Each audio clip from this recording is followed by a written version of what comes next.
Next is the blue hat. Okay. If you are the CEO, you are always wearing the blue hat. Okay? Why? Kasi the blue hat represents process control. Represents you are in charge. Represents that you are the decision maker. Okay? So if you are chairing the meeting, if you are the owner of the company, automatically you are wearing the blue hat. Okay? Why? Kasi you are making the decision. So you're wearing the blue hat. While wearing the blue hat, everybody's either wearing the yellow, everybody's probably wearing the red, everybody's probably wearing the red or the black or the white or the green. Okay? But you as the CEOs in your own company should always wearing a blue hat. Blue hats. One time, I was actually watching this startup, a series, a movie series, and it talks. I mean, ang pabagat is startup. It's actually a group of a young entrepreneur who's actually starting to establish their own company. And when they were coaching, like basically what you are doing right now, they have a coach. Okay, they have a mentor. Tawag sa kanila mentor. They have a mentor, and then they have, I mean, of course, a coach or mentor, and then they were actually trying to formalize their creation of the company. So they were talking about shares. Pinag-uusapan nila how much shares for their partners, for each partners. And then, so sabi niya, siguro dahil magkaibigan naman tayo, and we have full confidence in each other, so we could probably give, let's say, they're like 4, four. 25 sa akin, 25 sa'yo, 25 sa'yo, 25. Fair enough? Sabi nung parang basically the CEO, is it fair enough? I'll getting the 25, I'll be getting the 25, you'll be getting the 25, I'll be getting the 25 shares. In that way, we have an equal shares, and at the same time, you will become more concerned kasi, and you're more involved kasi we have an equal share. So they presented this to their mentor, or I would say coach. And sabi niya, this is wrong. If you're going to do this, your company is destined to fail. Sabi niya, then what's your suggestion? They said, give the major part, the combination of the three, okay, should still, the CEO should have bigger shares than the combination or the total of the three partners. So ibig sabihin, sabi niya, give the 80% of the shares to the CEO. And I was like, oh, talaga? So during sa isang, because it's like this, no, maraming groups. Kanina sabi ni Coach Bral, you should be dividing into groups. Okay? So ang nangyari, yung isang group would actually in chaos, sabi niya ganun, this is insane. Di ba? You are actually thinking to throw my shares, my effort to one person. Okay? So what happened though, to make the story short, the reasons why you put 80% to the CEO so that he can make bigger decisions. He has the bearing, the authority to make great decisions because of his shares.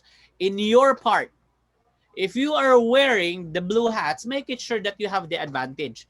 Mahirap kasi kapag you are making bigger decisions but you are not the major shareholders, or you are not the CEO, or you are not the owner of the company. Mahirap kasi yon, right? The manager is the highest paid. That's why he is wearing the blue hats. So make it sure you are wearing a blue hats, and because you are the CEOs. Okay? Not just being the green, you always be the blue hats. So these are the 6 thinking hats that is very, very powerful, very, very powerful in your decision making. You need to understand that in doing this, in making this decision, especially you as the CEOs in your own company knows the cost of the hat. Okay? You also knows the regulations when to wear the hat, the design of the kind of the hat, the materials you need. The order for you, the reasons why you have to do that is kasi the kind of hat, we actually have different red hats. But how much, let's say red hat, let's for example the red hats. How much feeling and understanding I am willing to give for a person, okay? To be considerate sa kanyang sa kanyang situation, right? At least you have a boundary. At least you have guidelines. So the costs, okay? How much are you willing to spend? Okay? How much are you willing to give away? Regulations until when design. Okay? Is it practical ba? Okay? Practical ba yung approach ko, or this is not, I mean, this is causing me more in my company than giving in. Okay?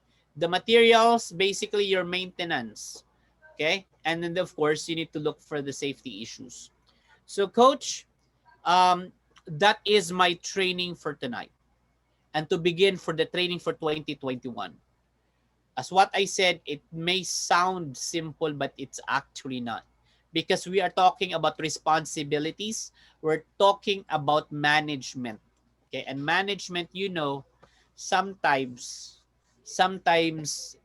it actually involves lives. 'Di ba? Mapapansin niyo, kapag meron ako kanina no yung klase ko, may student during sa 8 o'clock class ko, sabi niya, alam niyo po sir, isa po ako sa natanggal sa trabaho dahil sa pandemic. Right? But I am not really sure if his boss were thinking kung itong taong ito, pag tinanggal, ay kayang buhayin ang family niya. Right? But as a good, like in my company, I work for the church, that's what I said. But as what I said, during the time of my part of the sa tagal ko sa tenureship ko sa office, I was somehow partly involved with I was asked to participate in one of the committee that we have to choose tatanggalin ba siya o hindi. And the decision that was actually the question that was asked, ang family ba niya mag-survive for 3 months hanggang makahanap siya ng trabaho? When I heard that, I feel glad that I'm part of that company. And then it actually, it makes me decide that I'll be loyal to the company because they think for my welfare kahit natatanggalin pala ako in the future. They will be thinking for my family kahit na last day ko na sa company. Parang ganon. So basically that's why wearing hats is not as easy as it seems. So with that, coach, thank you I'll probably give you a handout as part of the training. And of course, plus the website. You can check the training for the website. I'll be sending in our community the 6 hats. Okay, so don't worry. Go to our community in our website. Okay, as Coach Bryle said, you will be seeing the guidelines how to use the 6 hats. So that one by one, try to practice putting on the white hat first. Okay, putting white hat means ano ibig sabihin ng whiting hats? Is basically analyzing data, facts, right? Putting a yellow hat means I will try to be optimistic, being positive. Putting on the black hat means I need to make some critical decisions. Putting on a green hat means I need to be creative in solving my problems or solution concerns in the company. Putting on the red hat means I need to involve my emotions in making decisions. A blue hat if I am the decision maker. Okay? So with that, coach, I really hope that you liked our training for tonight. Okay? I also really hope that you also understand your hat that you are wearing. Because everyone in this group are CEOs. So like me, like Coach Tess, we are all wearing the blue hat. But at least we know who will be wearing in our peer, in our team, in our company, the yellow, the green, the blue, the black, the white. Okay? So with that, coach, thank you very much. Okay? Thank you very much for attending tonight. We surely appreciate your time. If you have more questions, definitely you can drop your questions. And that's what I said, no, we can do like one-on-one. Sabi nga ni Coach Tess, my wife, sabi niya 24/7. Okay. So Coach Tess, ano bang hat ang gagamitin ko? Definitely she can help you with that. Okay. Thank you very much.